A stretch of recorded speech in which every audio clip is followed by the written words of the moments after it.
Welcome to the Never Too Early Fantasy Football Podcast, where it is never too early for fantasy football. My name is Jeff. I'm Alex. As always, thank you for downloading, listening, liking, and commenting on our podcast videos. Please join our community by subscribing to us on the socials. Our handle on all platforms is N2E Fantasy.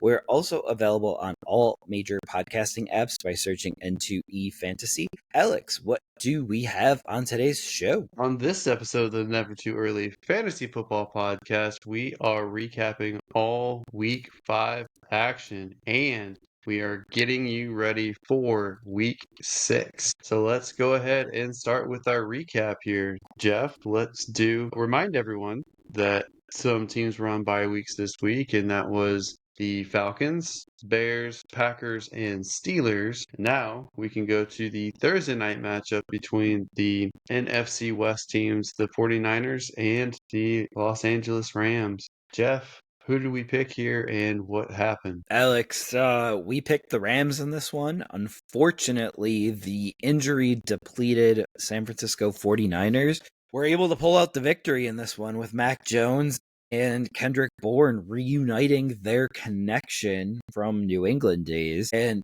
it looked really good, and I believe they have a good number 3 or number 4 wide receiver once the whole team is healthy again. Hopefully that happens at some point this year. But Stafford does everything to win this game. As I said, the Rams did drop the game 26-23. Feels like a lot of games this year are coming down to the wire, which is really good for us, the viewer. But it seems like more times than not, the game is going the opposite direction of where we need it to go. And we have a few other items in this game here, and it's Williams and Corum having ball control issues with fumbles and drops. And you might have a little bit different of a take on that, Alex. But I do want to ask the question, are we getting close to a quarterback controversy in San Francisco? I know Mac Jones is answering questions about it now at his press conference. So I don't think that there's a quarterback controversy. I think Brock Purdy is injured. I just think they will not have to rush him back. They've already paid him. They can't get rid of his contract. So the smartest thing for them to do now is roll with Mac Jones while Purdy's hurt. Don't rush him back. And then if Mac Jones struggles and Purdy gets healthy, switch back to Purdy. That seems to be the most logical answer here. What's interesting for this matchup is there was a few matchups where the team that should have won statistically and performance-wise lost. 49ers probably shouldn't have won this game, but the Mac Jones and Kendrick Bourne connection from both of their New England days really showed up in this one with Jennings out, Pearsall out, Ayuk still no timeline to return at this point, Kittle out.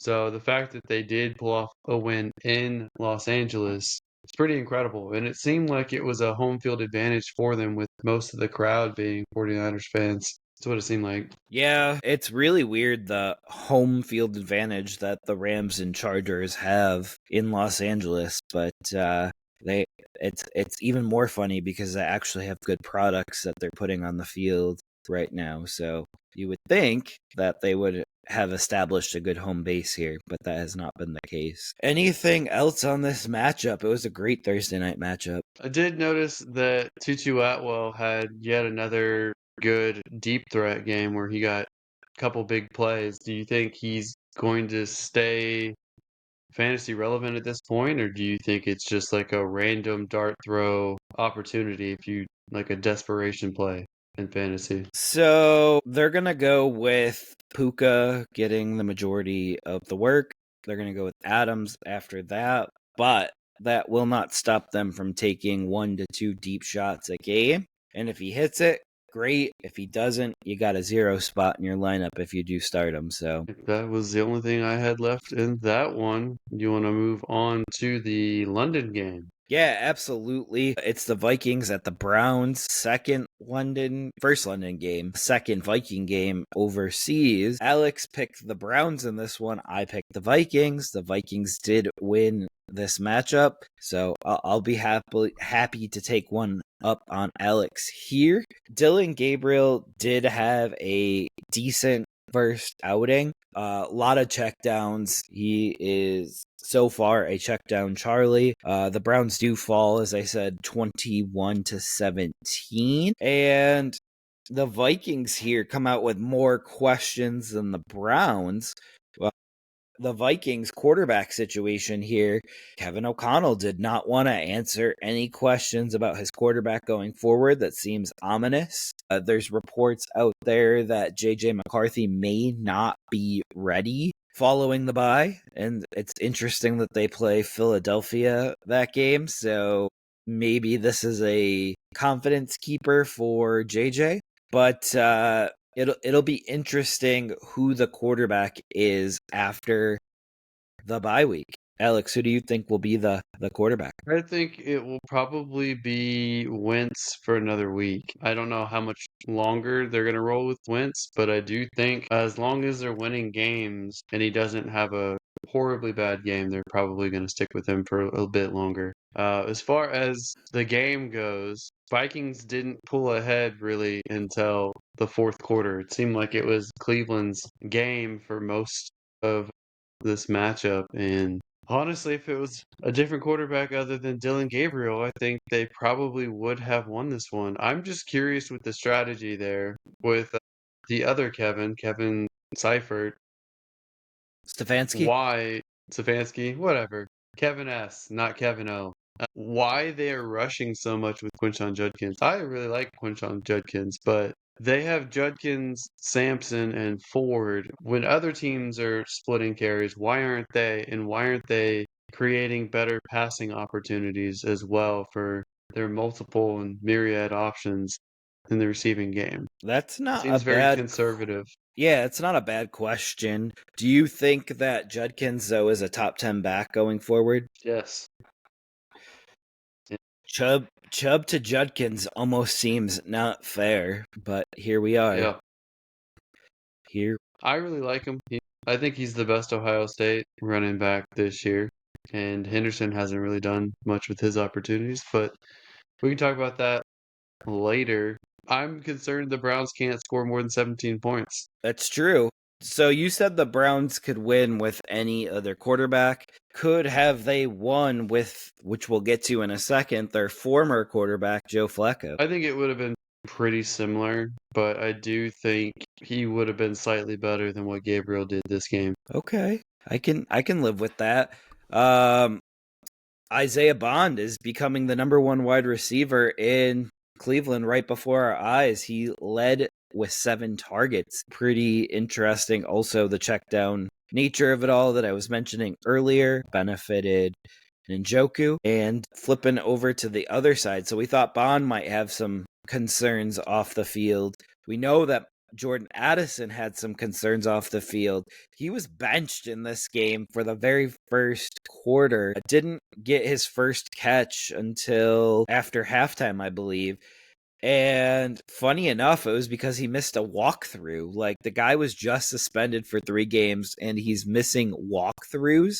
But let's flip the other side here. He makes the game-winning catch. So talk about a day and a weekend of ups and downs for one Jordan Addison. What do you make it here? And I've seen Justin Jefferson's comments about Addison. I'm not sure if you have, but it sounds like Jefferson's taken this on the chin that he needs to be a better role model and mentor for a young, struggling wide receiver. I think he's a talented wide receiver, but he's also a knucklehead. Luckily for him at this stage, he hasn't done anything unforgivable, but he does need to mature if he wants to become a solid, reliable option and get paid in the NFL. Right. And he's lucky, too, that he doesn't have to be the number one here. If they were counting on him to be the number one and he was doing this, it would be a different conversation, I think. But I bet Justin Jefferson's happy. He had 123 yards in this one. Yeah, Wentz is feeding him even against a strong Browns defense. So Wentz looked good again. That throw that Wentz made at the end of the game was one of the best throws that I saw this weekend. Yeah, Wentz does have the capacity to have some really impressive throws, and he's still got a cannon of an arm. He just makes some really bad decisions to counter that. He's like a slightly better version of Winston. Yeah, I think his biggest issue though was that ACL injury. It ruined his mobility and it kind of ruined the type of quarterback that he was because he's not a guy that likes to sit in the pocket. And now he's just holding the ball in the pocket and he does get sacked a good amount of times because of it. All right, let's wrap up here unless you have anything else to add before we move on. No, we can move on. All right, we have the Cowboys at Jets. Both picked Cowboys in this one. Cowboys did really run up the score 37-22 to the Jets. Jeff, are the Cowboys back? So I think the Cowboys' offense is back. I think the offense is clicking like we've never seen it before. The Jets really do need to take a look inside of the organization, though. They had Robert Saleh last year that was at the very least running a decent defense, and that defense has completely fallen off and slipped up. And what's even scarier is that is Aaron Glenn's side of the ball. And as a new head coach, you can't be regressing on the side of the ball that was yours beforehand, because that's going to make people look at you and question your leadership a lot quicker. And I am concerned ultimately about Aaron Glenn's job security here in New York. Fields, on the other hand, here had 2 junk time scores to make it look a little bit closer than it actually was. And Alex, I think we need to add a data point to the conversation that you have with me, at least this last offseason, maybe the offseason before.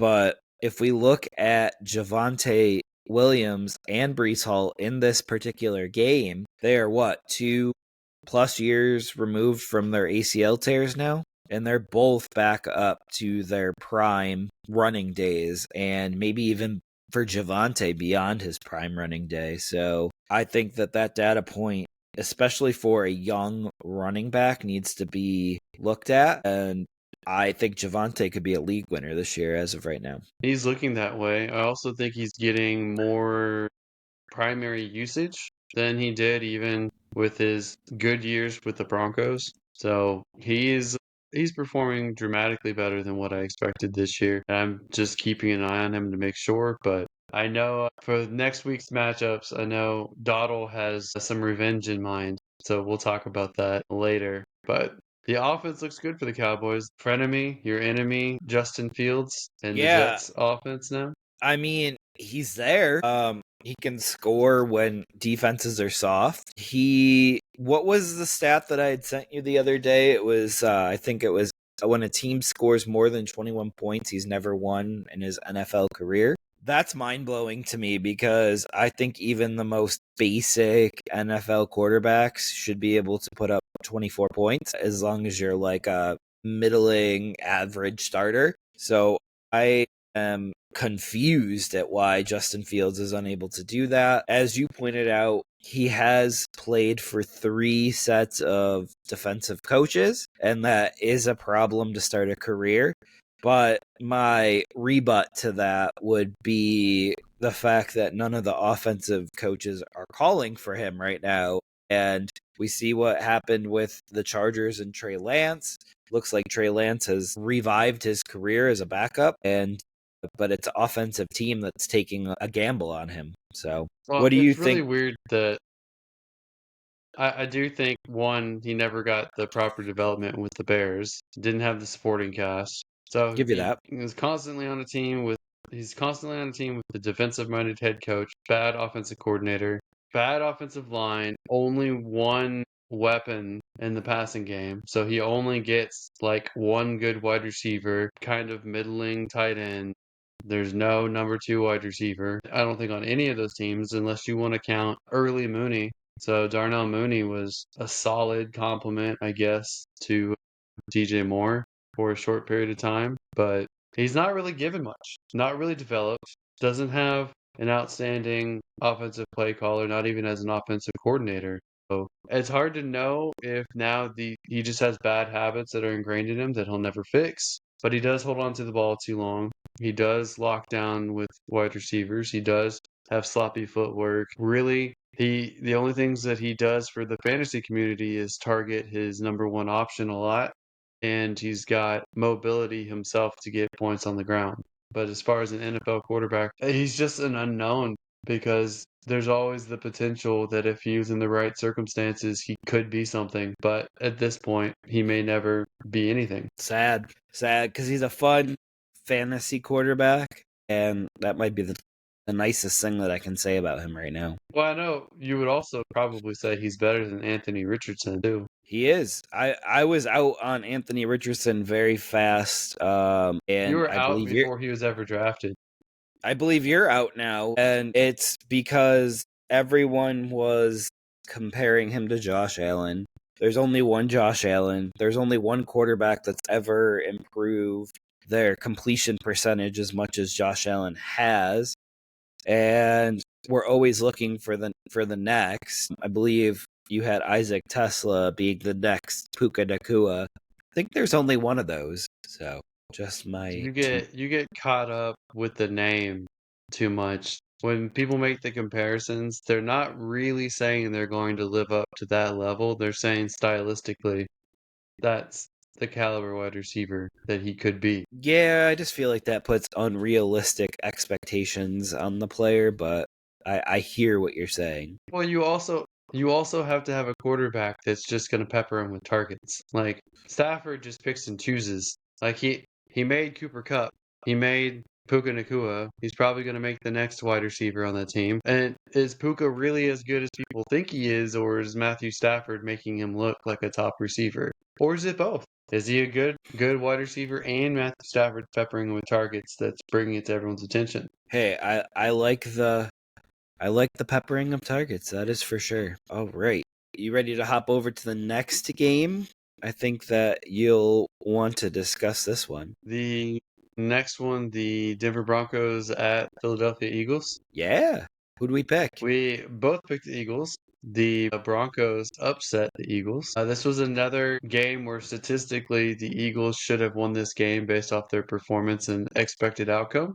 But the Broncos really came on strong in the fourth quarter. Went for two when they didn't have to early on in the fourth quarter, or at least midway through the fourth quarter, and then ended up winning with an additional field goal after that. So pretty impressive finish for the Broncos. And I thought it was a tough one against an Eagles defense that I still think is really good. Eagles offense, however, kind of aimless, wouldn't you say? Wouldn't you say that they've got no direction, no identity? They kind of fizzled in this one. I know the Broncos defense is good as well, but disappointing showing from the Eagles. So, my thought on the Eagles offense is they are just going whatever direction the wind is blowing them. And a lot of times they'll win because I believe that they're one of the most, if not the most talented team in the league right now. So they're banking and winning off of their talent. You know that I've always questioned the head coach, Nick Sirianni. I have questions about Jalen Hurts and his effectiveness to be able to distribute the ball to 2 to 3 pass catchers. And now I'm questioning why Saquon Barkley only had 6 carries in a game where they were leading for the majority of it. And I get it. There's a rumor out there that Barkley was sore. Totally get it. But my concern is why isn't Will Shipley, why isn't AJ Dillon getting carries? I think they combined for 3 or 4 carries in the game. So it's something's not adding up right now, and they did try to pepper Brown with targets in this game. I think he ended up with like a few catches, like 5 or 6 catches and only 50 some yards. So it's not working. And I believe, and I know we've talked about this offline, I believe that the best course of action for the Eagles here is to trade AJ Brown. And because they can't support 3 weapons with Goddard and Devonta Smith and AJ Brown. And AJ Brown is the one that's consistently complaining about his role, and we just need to get him out of the building. And you could trade him to Tennessee. I know we've talked about that, where he could go back home. He'd go to a non-contender, which would be a big go pound sand for AJ Brown. Like, you can go be the focal point of this offense, but you're not going to win any championships over here. There was another team I think that you had mentioned or we had talked about that could potentially grab or trade for AJ Brown that could use them right away, and that would be the Pittsburgh Steelers. We know Aaron Rodgers is on a 1-year deal, so this marriage, and he's going to retire at the end of it, this marriage would be very short term. So I think AJ Brown could make a short term marriage work.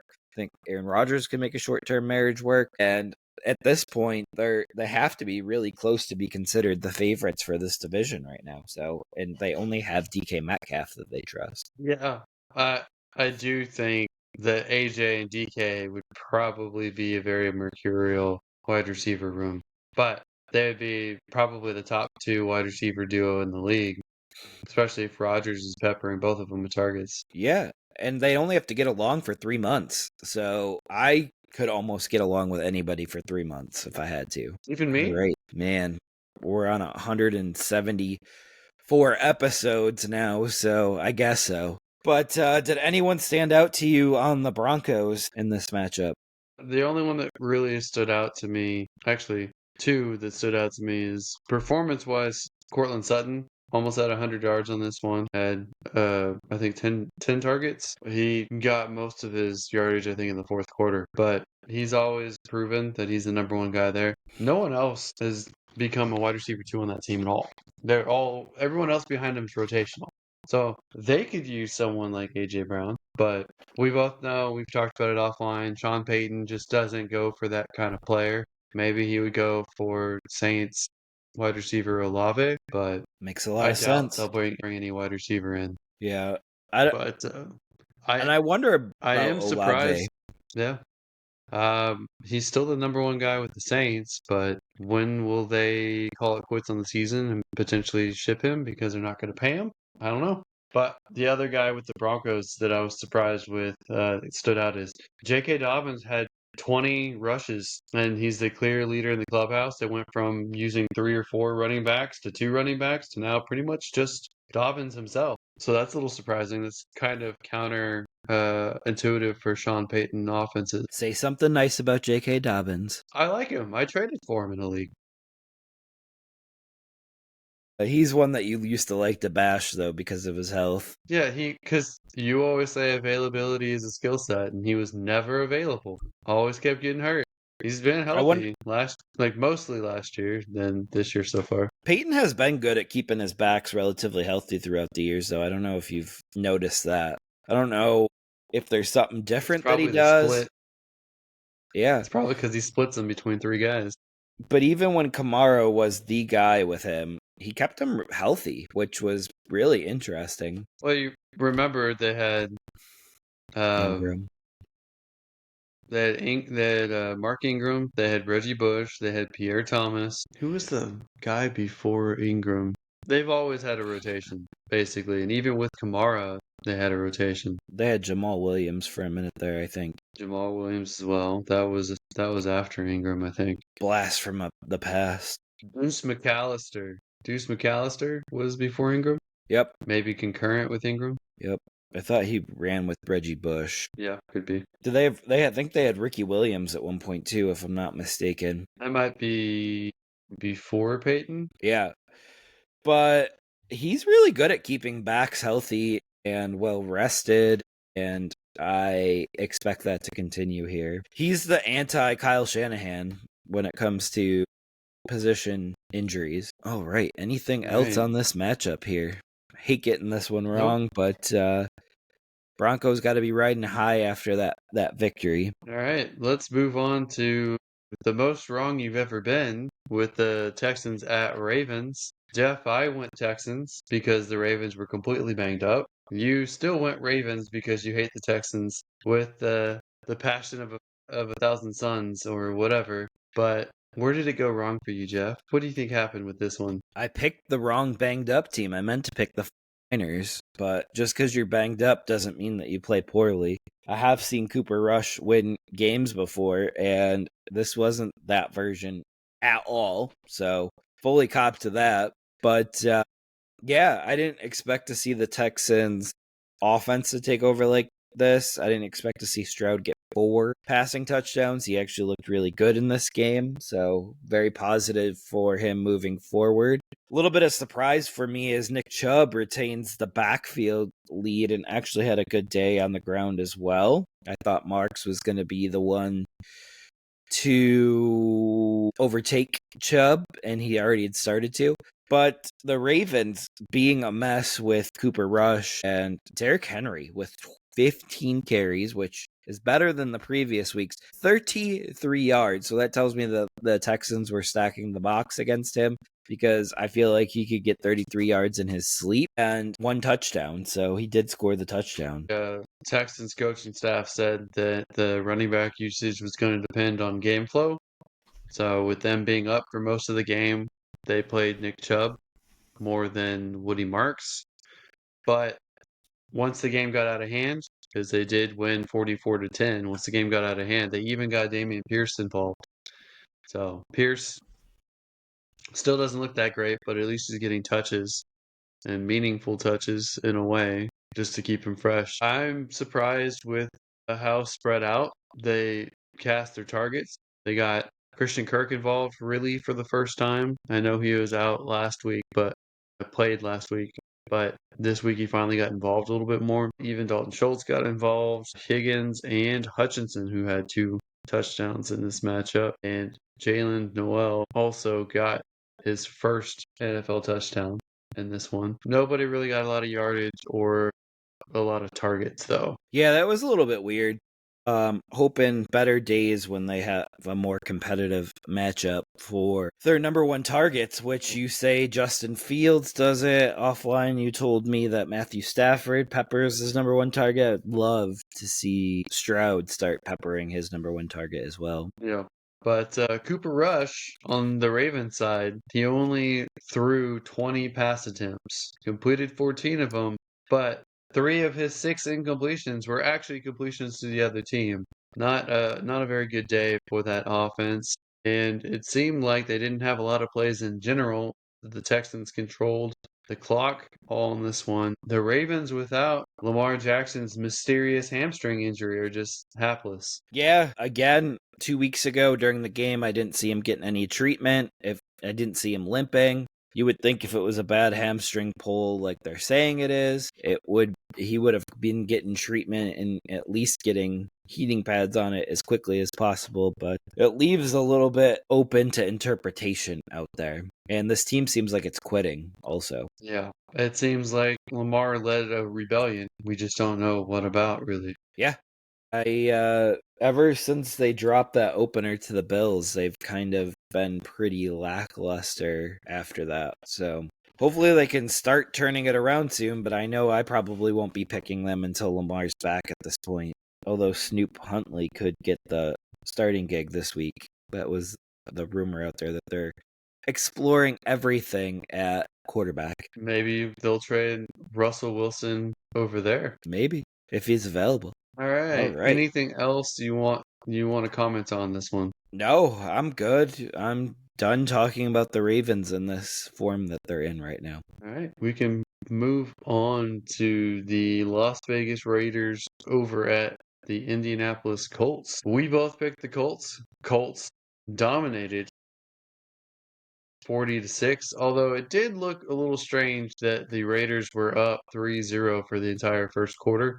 They got that first drive in, but didn't get in the end zone, kicked a field goal, and then stayed up on top that whole quarter before completely collapsing. Jeff, what do you make of this matchup? I mean, this is the Raiders in 2025 here. They haven't looked impressive at all. It is pretty amazing that they did end up with a victory in week 1 against New England, who we'll talk about in a little while. But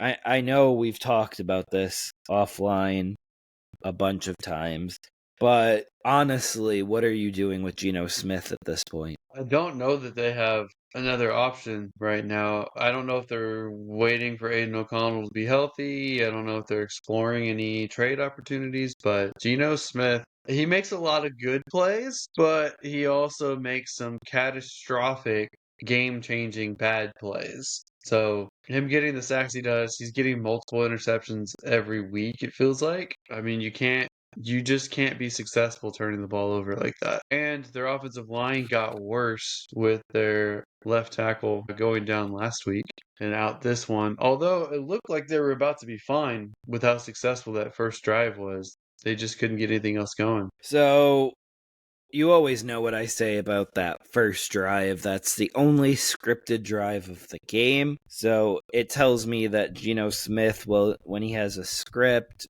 of 10 to 12 plays, he can run those 10 to 12 plays, but then when the ebbs and flows of the game get going, he is not as good. Benty did save his day here with catches, especially on that first drive, as you had mentioned. I think he had almost a 30-yard catch right on that very first drive, which is pretty big for him to show off that skill. And on the flip side, we have Jonathan Taylor doing a rushing clinic right now. He is making a case that he should have been the top pick, or at least a top 3 pick in fantasy drafts this year. And I know folks were already writing him off and moving on from him. But anyone that ended up with Jonathan Taylor has to be pleasantly surprised and loving it right now. But Especially with your his buddy, 3 touchdown performance. yes, sir. And your buddy, AD Mitchell, appears to have been benched for his fumbling mishap the previous week. Do you think that he gets an opportunity to rebound? Well, he did have 1 target this game, so he did play. But I do think that he is likely going to disappear soon because Alec Pierce is probably going to play pretty soon himself. Josh Downs got involved for what seems like the most he has been this season, so maybe he'll stay involved. I still like Pittman a lot. He's just not getting a lot of high quality looks, although he did get a nice touchdown in this one. I like Warren staying as a fixture at tight end. He's producing reliable numbers each week, which is all you can ask. So it's a functional offense, but it very much goes through Jonathan Taylor. It's really hard to see huge upside with any of the wide receivers at the moment. No, I completely agree. But Colts are looking like a playoff bound team right now. So interesting to see that at this point in the season. Yep, it's 5 weeks in. Right now, they look like the early favorite. Jacksonville's right behind them, and then Texans behind them. And way distant fourth is the Tennessee Titans. Yep, absolutely. And we'll get to them in a little bit. We have a good game with them. All right. So, Alex, we'll hop over to the Dolphins at the Panthers next. We both picked the Panthers. Panthers were down 17-0 and rally to win 27-24. So we both got this one correct. Tua and Bryce Young, they looked okay versus softer defenses. These are some of the softer defenses in the league. Rico Dowdle has a day, and that's 23 carries, 206 yards, and 1 touchdown. I think he's the only 200-yard rusher on the season so far, so that might be a trivia question at the end of the season. But I need to reiterate this over and over and over again and put this into the universe and see if we can't make something happen.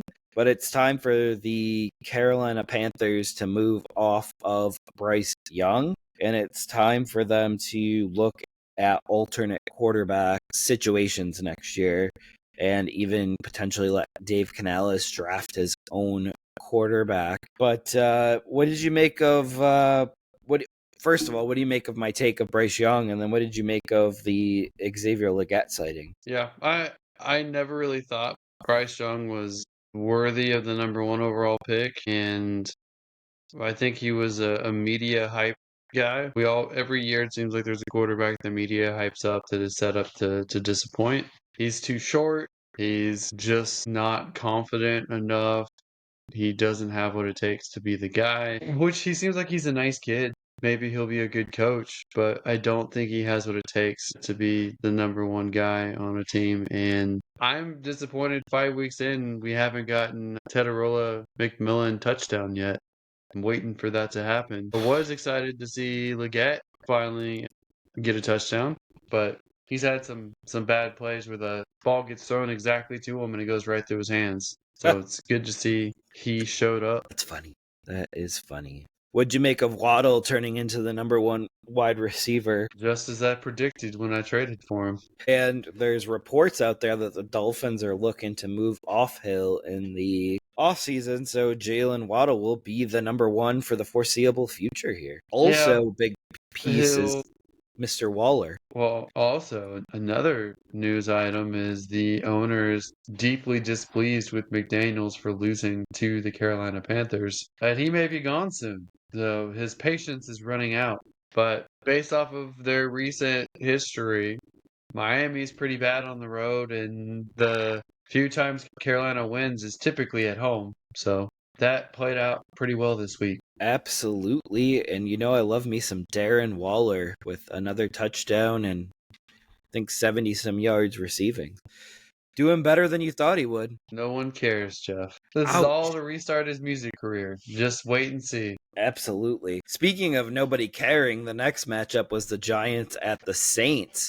And the only reason someone would care about this matchup is we're looking at the battle of top 5 picks in the 2026 draft. Jackson Dart does come back down to earth as the Saints do win this matchup 26-14. We both picked the Saints and we both got it correct. Your buddy, and I know I do this a lot, Taysom Hill is back, and another player that you actually do like, Kendre Miller, is continuing to take over the backfield, which has to lend the question of an Alvin Kamara trade watch. Do you think that is coming anytime soon? I think it will happen. I'm less sure of the team now than I was before. I think the best team to go to would have been the Commanders, but I think now there's a running back there that might be running away with that job, and they may not need to. We will see. We will see.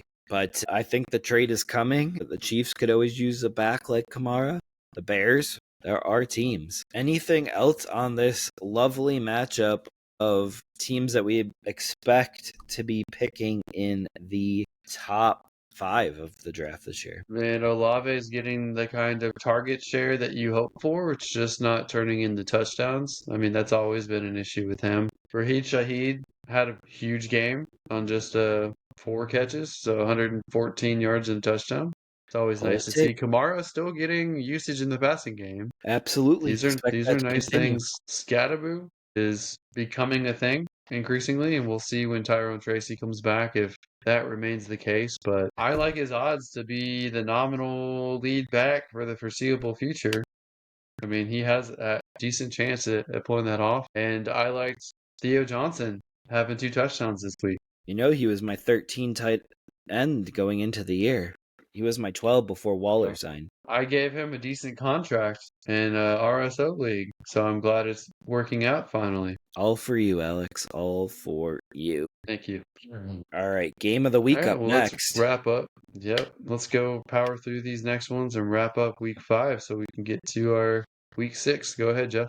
So this was the Buccaneers at the Seahawks. We both picked the Buccaneers. We won this matchup 38-35. So we had over 70 points scored in this game. I think 73 by my quick math. That's got to be one of the higher scoring games on the year. Battle of the former Panther quarterbacks, Baker and Darnold. They deal in this one in a shootout, and it's crazy. White did fill in as the number 1 back in Bucky Irving's absence, who was expected to miss multiple weeks with a shoulder injury, which popped up late. So interesting that he reported that midweek. And Abuka keeps doing work at 7 catches, 163 yards. Can't read that just right. And 1 touchdown. And JSN, 8 catches, 132 and 1.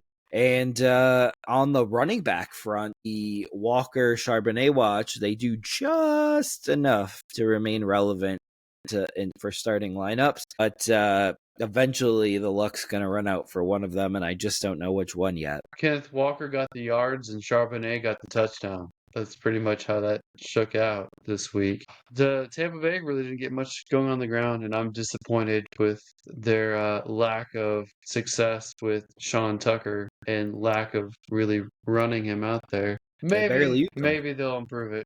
They're not worthy of him. They're not worthy of him. I am excited about Mika Egbuka having a huge game, as well as Jackson Smith and Jigba. Those are two Ohio State wide receivers I really, really like in the league, and I try to get as much shares of them as I can. Who was the other Bucks running back that you couldn't quit for the longest time? Rojo. You like those Rojos, Roshan Johnson and Ronald Jones. He actually had a good season or two, but he got in the doghouse and never got out. And I don't know if he got lazy or never worked out after that or what the case was, but he never resurfaced. Funny. Very funny. And here we are with Sean Tucker now. We're going to be waiting for him to join his next team, I think maybe after this year. Well, I mean, there's that game last year where he looked phenomenal. So, I mean, I want to see more of that. We'll see if they run him out this week. They got a couple of weeks without Bucky, but they did pick up the victory, as I said, and probably the game of the week, in my opinion. There was a lot of good close games this week, too. Speaking of, Alex, did you have anything left on that matchup before I hop over to the crazy matchup of the week? This was the wacky matchup of the week where the Titans were at the Cardinals. We both picked the Cardinals. The Cardinals did lose this game in a stunner. There was a crazy interception where the interceptor fumbled it, and Tyler Lockett, of all people, I feel like we've been talking about Tyler Lockett since the inception of this podcast. He falls on it in the end zone for the touchdown. The Cardinals go 3 and out on the next drive, and the Titans stroll right down into the victory lane. It was crazy. Yeah, the Cardinals ran, punted, and gave the Titans 2 minutes left. I don't know what they're doing. Cardinals coach got into a altercation with DeMarcado, the running back who got a 70-yard would-be touchdown and dropped the ball before the end zone. And Tennessee got the ball back. Got into an altercation where he yelled at him and then, or I should say, berated him, and then actually hit him. And now he got fined $100,000 by the Arizona Cardinals themselves. Jonathan Gannon may be on his way out. He may be the first coach fired, which is surprising considering the team he played against were the Titans, and they were the number one team on the hot seat for you, or at least their head coach was. Absolutely. I do want to add, is DeMarcado one of your favorite players in the league? Because Malachi Corley, A.D. Mitchell, it just feels like this is a trend of your favorite players in the league where they just drop the ball at the one. Deshaun Jackson. You just want to name every player that's ever done it? I mean, I'm just naming the last 2 years, which is insane that they're not running the ball to the referee, as you said, or as I said, more extreme, running it back to their head coach. Like, here's the ball. Like anything. I don't know what it is. Like, why even drop the ball at all? Why not run firmly into it and then do a celebration or hand it to the ref or anything? Like, why? I don't understand why they drop it to begin with. They're just too eager to celebrate? I guess so. Act like you've been there before. Takes too much concentration to keep a grip on the ball? Exactly. A.D. Mitchell's was a little bit different because I think he was fumbling it going into the end zone, but I don't think his was showboaty. Yeah, A.D. Mitchell was doing great until he decided to have a case of the Bambis and all of a sudden lose his footing and then drop the ball, try to catch it and got hit, and then it really shot out before he could recover it. But poor guy. Hopefully he recovers. He was almost about to be a thing, and then that happened. Yep. Speaking of a thing, though, it looks like Michael Carter is a thing, and it's crazy because I remember how upset I was that the Jets drafted Breece Hall, which basically tanked Michael Carter's value as the starting running back there. And here we are years later, and he's a starter again. And you love Brees Hall now. I do. All worked out. Yeah, I was able to snag Michael Carter in a couple of leagues, and it's worked out. Worked Me out kind of too. nicely. And Calvin Ridley finally shows up on the stat sheet with a 100-yard day and with 5 catches. So hopefully he can build on this, but it does seem that Ward can only support one receiver at a time. Io Manor did not perform as well as he was historically before this game. So maybe AJ Brown wouldn't be as happy on this team as we were alluding to earlier. Oh no, I don't think I think he would threaten to retire if he got traded to the Titans at this point. That's funny. That's funny. So it's interesting that the Titans did get their first victory. This matchup obviously are two teams that we're not very high on right now. And DeMarcado's fumble really did change the trajectory of the entire Cardinals season, because they would have been 3-2, because they would have been up 28-6 or something like that. And instead it was 21-6, and you see how the comeback was led here. I don't think there was coming back from 28-6 though. So that fumble proved to be the difference in the game, in my opinion. But we go from two teams that we don't love talking about to two of Alex's literal favorite teams in the Lions and the Bengals. And obviously the Bengals are without Joe Burrow, or this would be a matchup that Alex would have been salivating over. Probably would have picked the Bengals in this matchup. We both picked the Lions. The Lions did win 37-24. And this turns out to be the last game where Jake Browning will be the starter for the Cincinnati Bengals, as they successfully traded for Joe Flacco. And I don't know what that means going forward. The guy is coming in off the street, no knowledge of the playbook, no chemistry with the wide receivers, worse offensive line, worse defense, great weapons, but no chemistry with them. Is this a match that has a chance to succeed, or is this something that is going to go very wrong very quickly? He's in his 40s. He's a savvy veteran. He's won a Super Bowl. I don't think learning the playbook is going to be a problem. I think he's been on enough teams where he knows most of the concepts and it's just learning the terminology. So I don't think that's a big deal.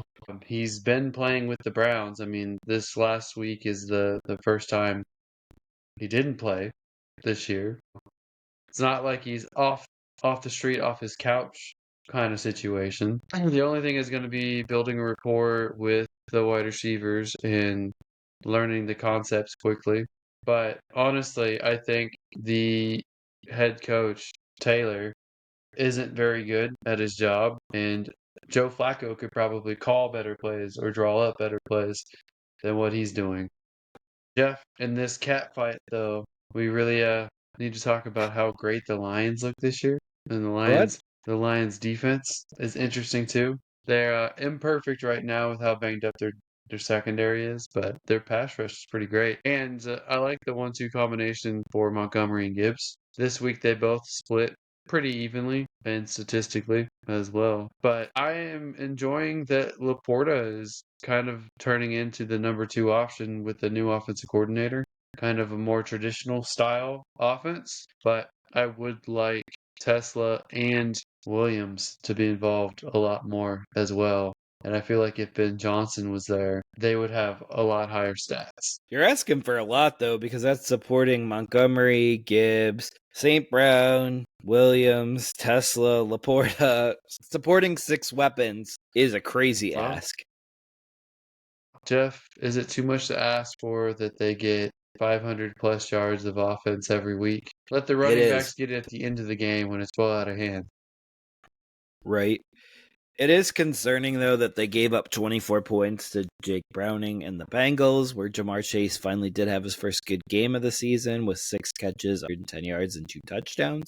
So anyone that's been waiting for Ja'Marr Chase to pop off, he finally did. And as you mentioned, Montgomery, you didn't mention the fact that he threw for a touchdown, and Goff threw for 3 more. So they had 4 passing touchdowns in this game. What do you make of Yoshivas being better than Higgins this week.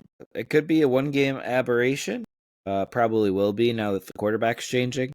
But anything could happen, and I do assume that it has to be very frustrating for a wide receiver to go from Burrow to Browning and be in this particular situation. So I'm not sure Chase and Higgins have been playing their absolute hearts out these last couple of weeks. Yeah, maybe not. And Chase definitely got upset on the sideline, and that turned into them giving up on Browning and making the trade for Flacco. And we'll see. We'll talk about it for the week 6 conversation, whether we think it'll make a difference or not. Whoa. I just saw that Kevin O'Connell had a good quote about Cam Akers. So interesting that he's another one of my favorites. All right. But we can... You can't quit him, but we can talk about it for that matchup. He's my Sean Tucker. We already passed that one. They were in London, but we could talk about it when it comes up for our picks. Actually, they're not playing. They're on bye. Interesting. All right. So we have 3 matchups left. The first one is the Commanders at the Chargers. We both picked the Chargers. We both lost this game. I think the Chargers had a 10-0 lead and lost the game 27-10. Where Herbert starts off well, gives Ladd McConkey a touchdown, and, well, he drops off from there. And it goes from bad to worse because Najee Harris is injured, and now Marion Hampton is also injured, is going on IR, making their running back room a bit of a mess, worse than last year, which I didn't think was possible when you brought in Harris and drafted Hampton. But they have Hassan Haskins, I believe former Michigan player, and Kamani Vidal. So we're in a bit of a running back room mess there.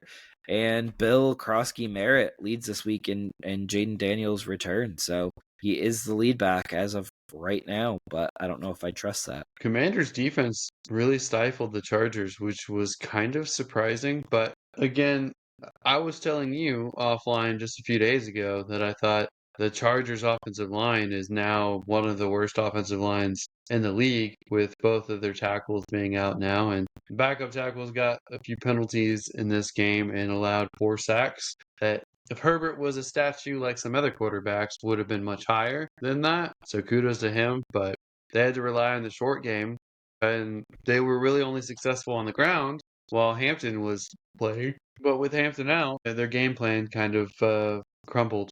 And Washington looks like they're the first team to really stifle Quentin Johnston this year. Yeah, absolutely.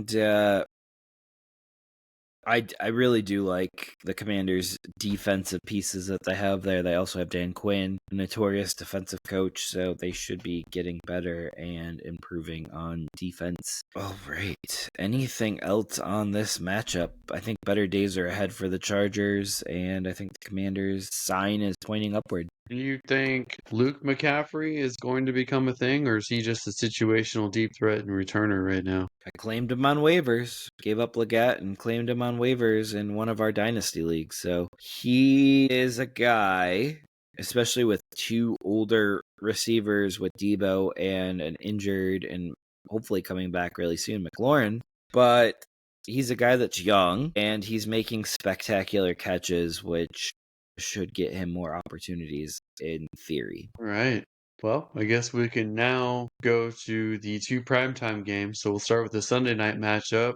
The AFC East divisional rivalry, Patriots at Bills. We both went Bills. Bills ended up losing 23-20. Jeff, are the Patriots now a threat to the Bills? Was this just something the Bills let down? What do you think happened here? So the Bills normally put up a bad outing every year. I know they've lost to the Jaguars at their lowest, and a few other teams that aren't coming to mind right now. I think it's important to get that. Yeah, I didn't really count them as a down team, but I guess you could last year. But if there was any positives to come out of a loss, it usually Buffalo responds well to the loss, and they keep that feeling of that loss all year. So the last few years they've rattled off wins after a bad loss. So I do expect that to be the case here. That will be the thing that I say positive about Sean McDermott is I think his team and the players do respond to him and his coaching, even if I don't always believe that he's aggressive enough or has the right scheme and the right play. But I will say that the players do respond to him. They did come out and play better after halftime as well, and they had the lead there for a moment until Drake May led the game-winning drive. So, as I said, a lot of games came down to that last possession, which was insane and very fun this week.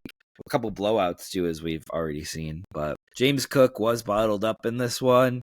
Dalton Kincaid is starting to heat up, so he's starting to become more and more of a thing that we thought he could be. And it'll be really interesting to see where he ends the year. Right now, he's tight end number 2 right now. Yep, number 2. All right. Diggs. I know we talk about Ayuk and Diggs. We've been talking about them all offseason coming off the ACL injury. Diggs has not missed a game, and in a way, he has a revenge game here, and he went 12 targets for 10 catches and 146 yards, so back-to-back 100-yard performances from Diggs, and I believe I heard somewhere that was the first Patriot receiver to have back-to-back 100-yard games since Julian Edelman. I think that's a good thing, and I think he is to Drake May what he was to Josh Allen, and that's also a good thing. And the only question I have about the Patriots right now is who's going to be their number 2 receiver and what their running back situation is going to shake out to be. Do you have any thoughts on their number 2 receiver or what their backfield will shake out to be? I think eventually Henderson's going to carve more of a role, but they're pretty anti-rookie. Stevenson is fine when he's not fumbling, but eventually the fumbles are going to be an issue. Eventually even Vrabel will understand that. But I also don't think Henderson's the type of running back that can handle a full workload. It's going to be a split, and it's going to be those two. Gibson, obviously, out for the rest of the year. All right. That's awesome. As far as number 2, I don't know. I mean, we want Kyle Williams to eventually surface. I think that's their best chance. Yeah, that would be the best thing that could happen. And back to the Patriots backfield, Gibson being out does clear it up a little bit. Not exactly how you want it to happen, but fantasy owners will be happy with having it cleared up a little bit. All right, we can move on to the Monday night matchup between the Kansas City Chiefs and the Jacksonville Jaguars. We both picked Kansas City. Kansas City ended up dropping the ball against Jacksonville. Jacksonville winning 31-28 in a very close matchup. Man, I thought Kansas City looked better than Jacksonville did, to be honest with you.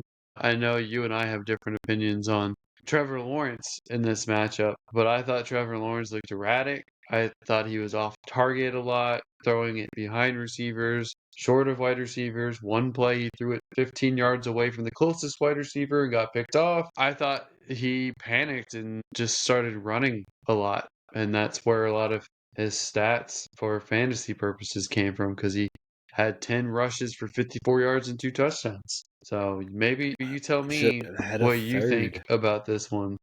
He should have had a third. He got the ball knocked out.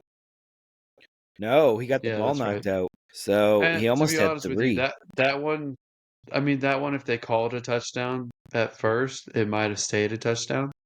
Because I think it was borderline, like, whatever they called, they were just going to say we can't overturn it. Absolutely. I thought it was a touchdown. I thought it crossed the line before he fumbled, but it does not matter what I think. Don't leave it in the hands of the officials. That was a dumb play call, in my opinion. Don't go over the top. The ball is exposed, and that happens.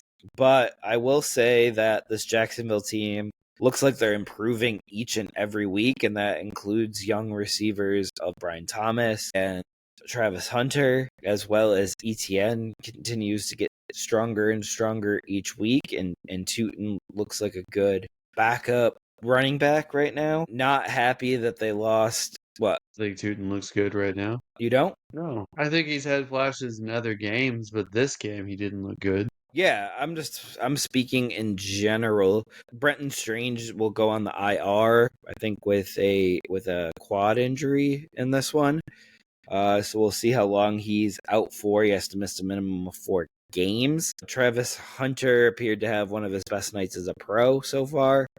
Nice to see him involved on both sides of the ball. Speaking of more involved, Travis Kelce was more involved in this matchup as well, and he did score a touchdown. So that was good to see, especially for us Travis Kelce owners. And Tyquan Thornton continues his hot early streak, but obviously he'll be relegated to the number 4 weapon, number 3 receiver when Rashee Rice gets back in 2 weeks. So not really looking to have big pieces of him and start him in fantasy right now. And we'll see how that all shakes out when Rice, Worthy, and Thornton are on the field together. But I think he's past Brown. I think he's past Juju on Patrick Mahomes' trust meter, and that's pretty big.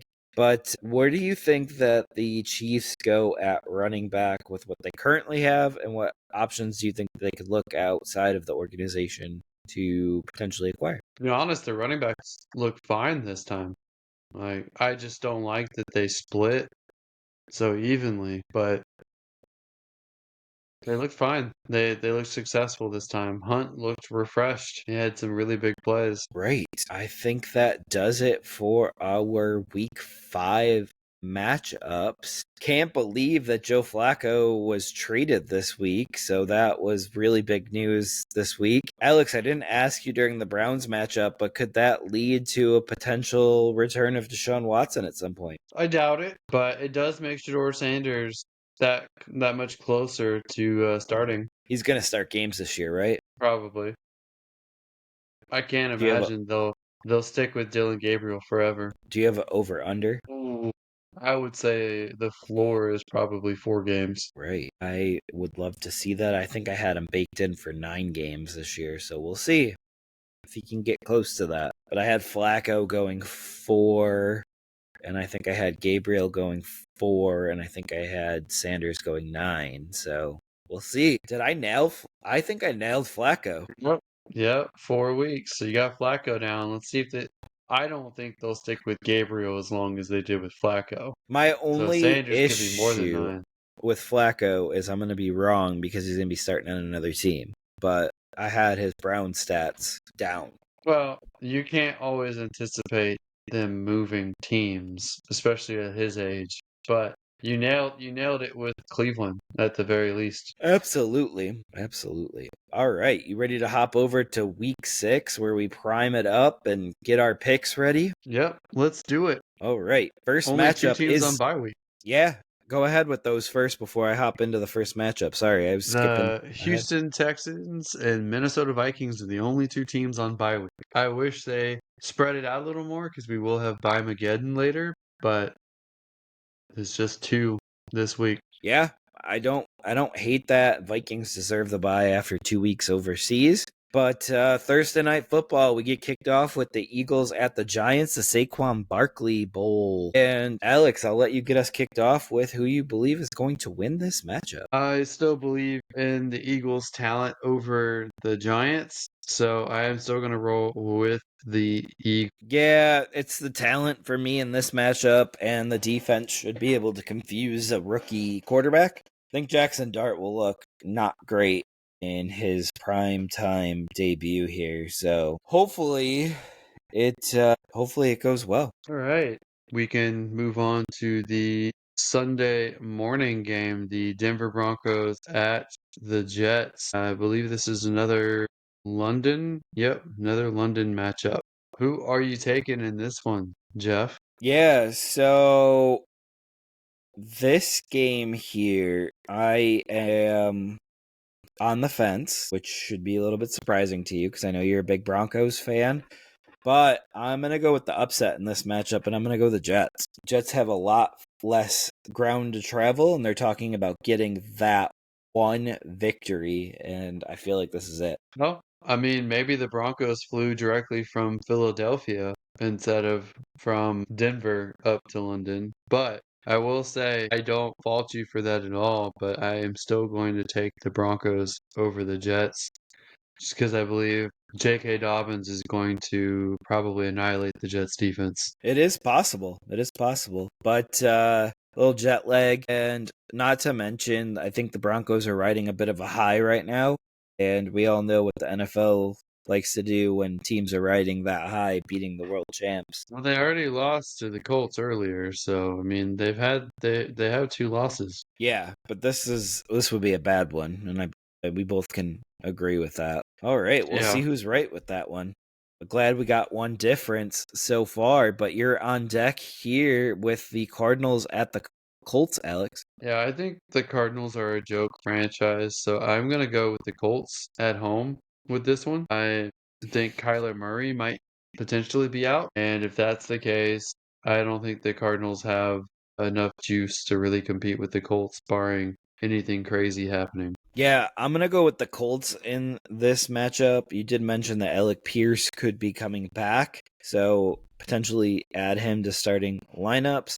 But when we got that alert earlier today, I saw Gannon FI and it cut off after that. I thought he was fired. To be very honest, I didn't think fined. Well, It wasn't the first thing that came to mind. yeah, well, other people were saying fired and fined are just one letter off from each other. Just an R and an N look so similar, especially in really small print too. But yeah, I think Josh McDaniels, Zach Taylor, Did you just say Josh Callahan McDaniels? in Tennessee. Sorry, Josh Daniel, Mike McDaniel. Sorry, I get them confused. They're both hot shot youngster play callers, but Mike In the McDaniel AFC East. with the Dolphins, yes, those are guys that are likely to get fired pretty soon. Absolutely. All right.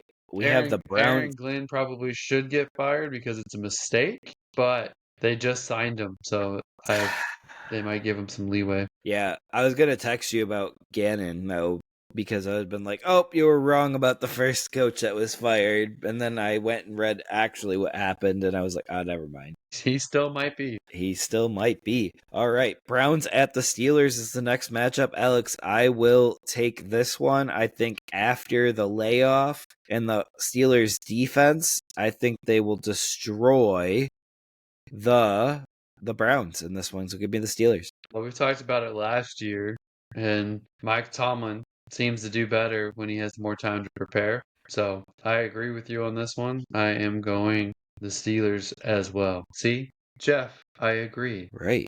Cowboys Panthers is our next matchup. Alex, who are you taking in this one? The Panthers, right? Oh, I thought about it for a split second, but no, I am going to take the Cowboys in this one. I think it might be closer than what people are going to expect. I think it'll be closer than the Cowboys Jets game this past weekend, but I am going to go the Cowboys because I do believe that they have a little bit more firepower on offense. Yeah, I don't think there's any way that the Panthers could keep up with this Cowboys offense. I don't trust the Panthers defense. I don't trust Bryce Young to be able to run a track meet here. So give me the Cowboys in this matchup. I will say this, Jeff. Panthers are 2-0 at home. That's not nothing. It's not nothing. We know not to just pick home teams anymore, though, Alec. Their defense is 12th in total yards, 8th in passing yards. Absolutely. All right. Cowboys The have next arguably the worst defense in the league. All right, whatever. Panthers are right there, though, too, to be fair. I almost want to switch to the Panthers, but I'm saying Do Cowboys. it. Do it. The next matchup, though, is the Chargers at the Dolphins. You could call this the Drew Brees failed bowl because these were two teams that failed with Drew Brees. And this is the Dolphins coming off of a heartbreaking loss after being up 17-0, and the Chargers also being up 10-0 and blowing a lead and losing 27-10.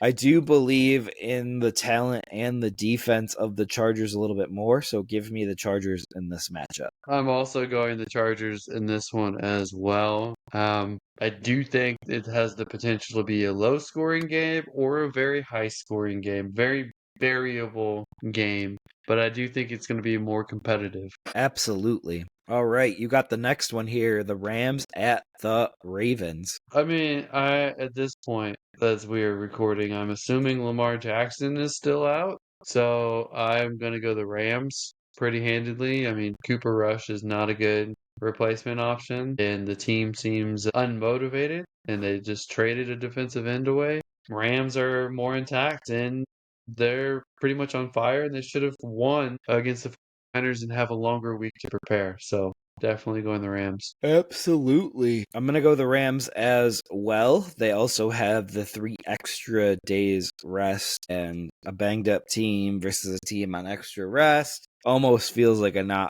fair matchup, but the Rams are probably going to play very upset in this one. They did just drop a matchup to a very banged up team. So I don't think this will happen again, but I expect for the Rams to really walk away with this one. Okay, Patriots at the Saints. Jeff, who do you have? Man, the Patriots are coming off of a great win in Orchard Park, and the Saints are also coming off of a great win as well, and it looked like a dominating win overall. I think the Saints have the better defense between the two teams. I think that the Patriots have the better offense between the two teams. But give me the Saints in this matchup as the Patriots come down off of their high from last week. I am going New England this week just because I think that they are the better team, and I just don't think the Saints are that competitive of a team. However,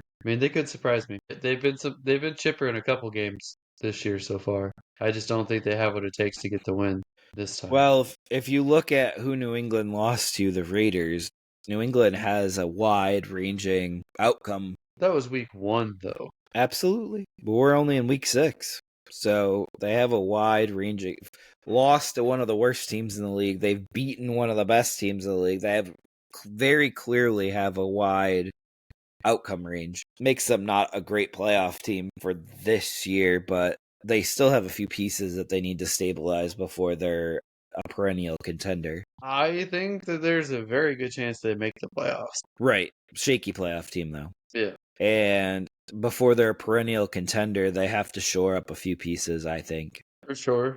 For sure. And we have the next matchup, which became a lot tougher after last night. The Seahawks at the Jaguars. Who are you taking in that matchup where we have a 3-2 team versus a 4-1 team? I think the Seahawks are a better team, so I'm going to go with the Seahawks in this one. Right. I'm going to also go the Seahawks in this one.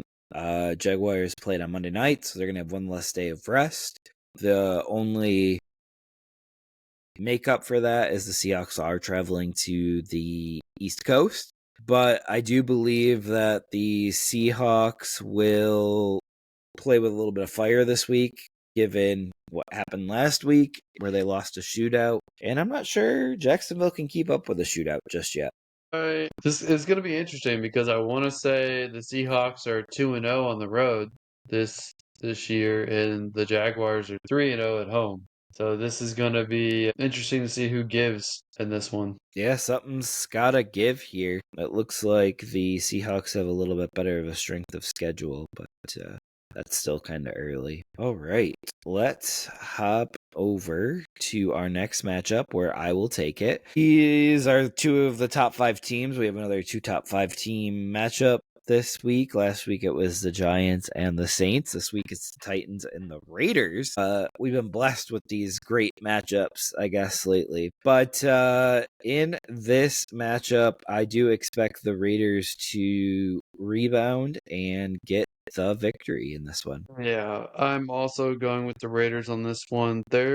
Despite how poorly it's looked in the scoreboard of late, they have actually been kind of mid-level statistically. So they haven't quite lived up to it on the scoreboard, but statistically, they're kind of middle of the pack this year. Whereas the Titans are like dead last. So I'm definitely going the Raiders. Right. Next up, we have, and I'm going to let you pick this one. We have Joe Flacco and the Cincinnati Bengals against a team that Joe Flacco's already beaten this year, the Green Bay Packers. Who are you taking in this one? Well, I do think Joe Flacco improves the quarterback room for the Bengals. I don't think it's going to be enough. I am going to go with the Packers. Give me the Packers in this one, and I expect them to play quite angry in this matchup. I don't think it will be angry, but they are very good at home, and the Bengals' offensive line's bad, and as we talked about offline, Bengals' defense is pretty poor. So Packers have a very, very big advantage, and I think it makes sense that we go with them. They're off the bye, too. Although their point spread is 14 points, and even with the advantage, you might be able to bet the under in that pick against the points. That's what I'm saying. Absolutely. All right. Niners at the Buccaneers is our next matchup. This actually should be a pretty good match. The Niners are coming off of a extra 3 days. They're both 4-1, so we got 8 wins between these two teams already. But I do believe in the Buccaneers in this one. I do believe in Baker. These are both teams that are very banged up. I do believe in Baker more than Mac Jones. I will say 49ers are another road warrior team that are, I believe, 3-0 on the road, whereas Buccaneers are 1-1 at home. So it's going to be tough, but I like Baker. I like Egbuka. Maybe Mike Evans is back. 49ers are still rolling out their B team offense. All right. It should be a little bit closer of a matchup than we think, I believe. All right. Yep. Lions at Chiefs is the next matchup. Alex, I know this is one of your favorite teams. What do you got in this matchup here? Oh man, this is a really, really tough one to predict because I think talent-wise, I think the Lions are better talent-wise. However, Chiefs are at home. Lions secondary's decimated. I'm gonna go to the Chiefs because they need a win to stay in the playoff hunt, and I think that they potentially get it. This game is going to be awesome because the Chiefs are going to play desperate. And when a team plays desperate, it usually turns out to be a magical game. And because the Lions won't take their foot off the gas either. So this has all the makings of a very high scoring matchup. And I am also going to go the Chiefs in this one for very similar reasons to you. I believe that it's imperative that the Chiefs win this matchup. All right, we now have two Monday night matchups. I hate when they sneak in the double Monday night matchups because I know I'm going to be up late. But we have the Bills at the Falcons up first. Not that exciting of a matchup, but Jeff, who are you going to pick here? I'm going to go the Bills. They're going to play angry and rebound, and they're going to make Michael Penix look very foolish. I'm going to go Bills as well. I still don't think the Falcons are a very good team. And I think, like you said, the Bills are very disappointed with their loss, and they're going to look to take it out on somebody. Yes, sir. I noticed, though, that you didn't pick any upsets this week, and you kind of are going very chalky, which is not the Alex method normally. And I have 2 upsets with the Jets getting their first win and the Saints getting their second win on the season. I think the Jaguars are projected to beat the Seahawks. Yeah, it is. The Jaguars are 1.5 favorites, which is actually would be massive underdogs on the road. It'd be like 4.5 point underdogs in Seattle. They're at home, and they're the favorite. They are. I picked a lot of road teams. You did. You picked the Patriots, who should be favored. You picked the Chargers, who are favored. The Seahawks, who aren't favored. The Cowboys, who are favored. Wow. Cowboys are favored by 3.5 on the road. Picked the Broncos, who are favored by 7.5, and the Eagles, who are favored by 7.5. All right, so that brings us to our Monday night second matchup, as you had already alluded to. This is a doubleheader. Good news on this one is it starts at 8:15, not 10, like the week 1 games. So this should be over by 11 on the East Coast, 10 o'clock in Alex's time zone, and this is the Bears at the Commanders. And I noticed in your projections throughout the year, one in May, one in September, you had 2 different selections for this matchup. Yeah, it's moved up and down and all around. I'm going with the Commanders in this one, although Bears took some time off. Maybe they'll smooth some issues out and come out swinging. But I like Jaden Daniels a lot more than Caleb Williams, and that's a major contributing factor for why I picked the Commanders, as well as their defensive play calling, and they're at home. Right. That's interesting. That is interesting. I am also going to go the Commanders in this matchup. So that leaves us with two differences, and I went with two pretty big underdogs for our two differences. Alrighty. Was there anything else you want to comment on this matchup? No, I think I am totally good with this matchup. It'll be interesting to see what the Bears do out of the bye, especially at the running back position and the wide receiver position, and even with Loveland and Komet. Alrighty. Well, that does it for this episode of the Never Too Early Fantasy Football Podcast. Thank you all for downloading and listening to this episode, and please don't forget to like and subscribe. Please leave us a comment and share the show. Every little bit helps. You can find us on all podcasting apps by searching N2 Fantasy, and with our handle N2E Fantasy on all social media platforms. Please join our community and give us a follow. Until next time, take care of yourselves, and remember, it's truly never too early for fantasy football. Thank you again. Everybody.